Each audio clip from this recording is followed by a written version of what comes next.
We made it. Somehow we are midway through the 2025 Eagles season. Time to give the grades at the halfway point with Professor Eliot Shorr-Parks from WIP. So ESP, let's start with the quarterback, Jalen Hurts.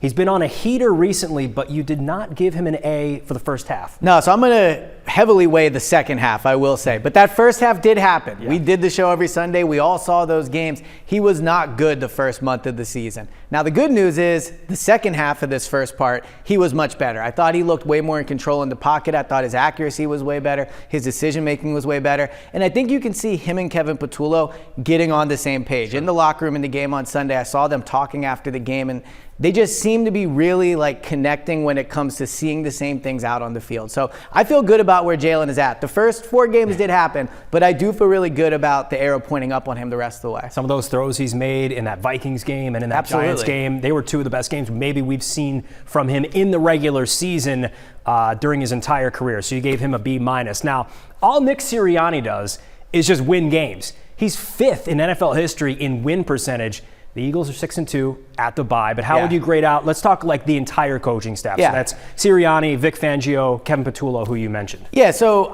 similar to Jalen, I view them very connected in a way. But Patullo, the coaching staff, Nick, Vic Fangio, it's gotten better as it's gone on. And I will give Vic Fangio credit. The defense the first part of the season was good. But with all the talent they have on offense, ultimately they are responsible for the product on the field. And the Eagles offense, while trending up, has not been the unit it should be so far this season. So when it comes to the coaching staff, I think that matters. But the other part of this is we've seen personal fouls. We've seen pre-snap penalties. We've seen sloppy football. And that's not the normal characteristic of a Nick Sirianni team. So I think it'll be better as it goes on.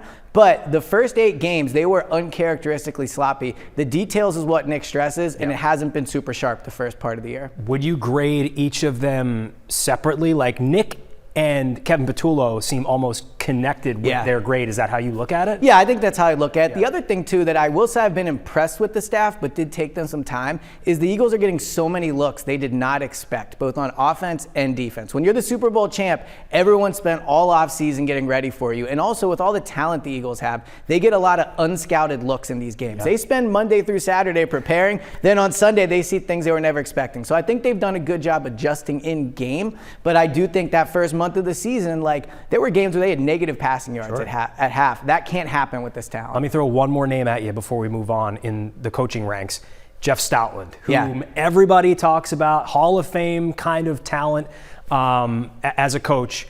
But the offensive line hasn't looked that great this season. Would you give him a B like you gave the rest of the coaching staff? I think a B is probably fair. But what I would say with Stoutland, too, is they've had a lot of injuries on the line. Only 1 offensive lineman's played 100% of the snaps, and only 2 offensive linemen have played 97% or more. So they've had a lot of players in and out. And let's use Brett Toth as an example of why I think Stoutland has probably done a better job than maybe the line itself has played.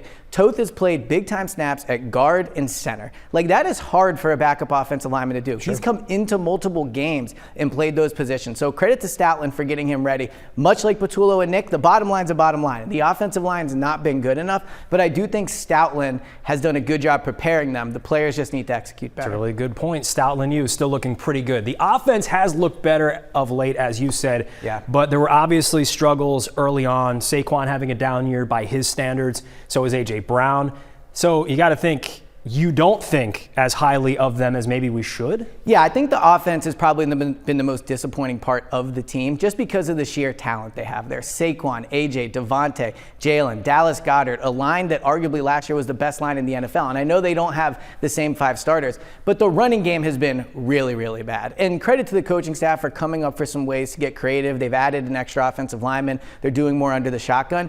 But this was a historic running game last year, and we could all expect and accept some level of it going down. But to go to what it is now, where they didn't even have 100 yards rushing from running backs until last week, that can't happen. So the passing game was slow to start. The running game is still kind of getting going. It's actually a miracle they have a 6-2 record when you think about it. So the offense absolutely has to be better the second half of the season, but it's good to enter the bye week on a high note because they certainly turned in their best offensive game of the year last week. The word I would use to describe the run game, jarring when they're that good 1 year ago, and then they come into this season with those high expectations and do what they've done. Not great, but got better toward the bottom. I would also keep an eye on Tank Bigsby. I really think he could be a big part of this offense moving forward. He looks fresh. He's averaging almost 7 yards a carry after contact. So I'm excited about what he can bring to the offense. Vic Fangio's defensive group has flashed at times this year. Haven't quite been as good as they were in 2024. It's hard to live up to those standards. They were the number one defense in football. How do you think the Eagles' defense has played thus far? You gave them what? A B plus, I believe. It was somewhere. We'll B. As a professor, I got to remember the grades a little bit better. But here's what I would say about the defense. There are certainly units that have not been great. The pass rush, I think we all agree, can be better. The second cornerback spot, the second safety spot. So, players-wise, they have not gotten the type of performance they did last year. Sure. But this defense was crucial to them getting in 6-2. They kept them in the Kansas City game. They shut out the Rams in the second half. The Dallas game was a low-scoring win. So I think the defense has carried this team more than the offense has. And look, they did it last year, too, to an extent. Obviously not in the championship game or the Super Bowl. But the defense was good in that game, but the offense was obviously awesome, too. So I think with the defense, you have to hope that the pass rush improves. You get better play from Jalen Carter the rest of the year. Moro Ojomo is having an outstanding season. And this defense helped the offense out early in the year when the offense wasn't clicking. Last year, they basically broke every offense. This year, it's more like bend, but don't break. Yeah, it's not the best Eagles team we've seen in NFL in history. For sure, yeah. So special teams, we got to talk about them as well. Up and down, all around. Some incredible game-saving plays like Jordan Davis, the walk-off touchdown.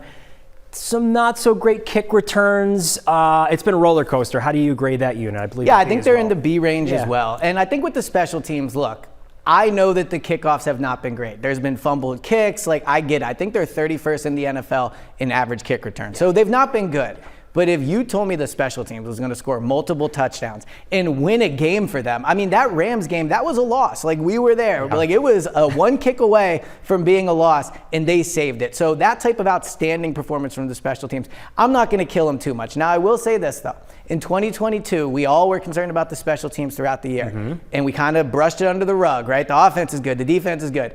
Crushed them in the Super Bowl. So the special teams have made big plays, but they have also put the offense behind the sticks with penalties, bad returns. So that does need to improve, but no looking over the impact they've had in helping the team get to this record. All right, that's the look back. Let's look ahead. Second half of the season, right out of the bye. It's one of the games of the season in Green Bay against the Packers.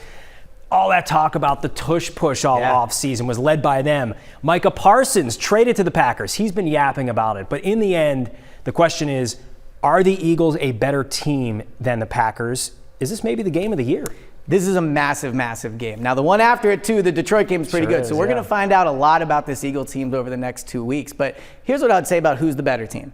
This year, have the Packers played better? You can make the argument the Packers have been better this year. But the Eagles are the ones with the Super Bowl ring on their hands. The Eagles are the one that beat them in the playoffs last year, and it's mostly the same rosters. Obviously, adding Micah Parsons is a huge deal, but Micah Parsons has not been good against Jeff Sattler offensive lines throughout his career. He really hasn't had that impact with the Cowboys when he would play the Eagles. So I think the Eagles are going to win the game. I do think they are the better team, and it can't be overstated enough. The bye week for Nick Sirianni is a weapon. Every single year they improve when they get a chance in season to make changes. So it's a tough 2-game schedule. Arguably couldn't be coming at a better time, though, for the Eagles. When they go to Green Bay and they play the Packers in 2 weeks, will they have a new edge rusher? That's my question. What percentage chance do you give the Birds on landing someone there? And on top of that, is there another position where you think they might have to add? Well, look, Howie's aggressive. You know that. And he certainly has the draft capital to make a move. That Jets third-round pick they own might be the best asset that's moved at the trade deadline. So I do think he will be aggressive. But the edge position, they have Brandon Graham coming in. They have Nolan Smith coming back. Jalen Hunt's played well. Josh Uche, I think, is a fourth rusher, is really good. So, yeah, I think they could add somebody if you're talking about like a high-end starter. But they don't need just bodies on the defense. They need impact players, and those guys are really hard to get, especially in season. So Trey Hendrickson, I think we'd all love if they trade for Trey Hendrickson. Are the Bengals really going to throw their season away and admit that they're not making the playoffs? Like, they should, but would they, right? But also remember this. Howie Roseman's trade deadline acquisitions have not been good, and they've not made impact. So it'll be exciting if he makes a trade. Let's wait and see if this coaching staff and this front office can correctly identify a player that can come in and make a change, make an impact right away. All right, last thing. I think everyone wants to know, should the Eagles be Super Bowl favorites? Do you think they make it back? How does the rest of the season play out? It's a tough one. Look, Super Bowl favorites, I understand why they deserve to have the title. They own the ring, they're 6-2, and they are playoff tested. It's not just last year. They went in 2022. So this core, Nick, Jalen, AJ, Devontae, the line, they have won big-time Super Bowls, big-time playoff games and Super Bowl last year. Yeah. But it is so hard to go back. It is just so difficult to do. And you're already seeing the impact of it this year with how teams are playing them, the fatigue from last year. So far be it from me to bet against Jalen and Nick, but I also think that if they can make a playoff run this year, if they can improve as the year goes on, that's a successful season to me. If they get the #1 seed in the NFC. Well, then they got to go. They got Absolutely. it, right? Yeah, if they get the #1 seed, then me and you got to be in San Francisco. We got to be in San Francisco. Exactly, Bay Area Super Bowl this year. ESP, great stuff. Enjoy the bye. Get some rest, will you? Thank you very well. Never rest. Eagles always keep it interesting. Never rest.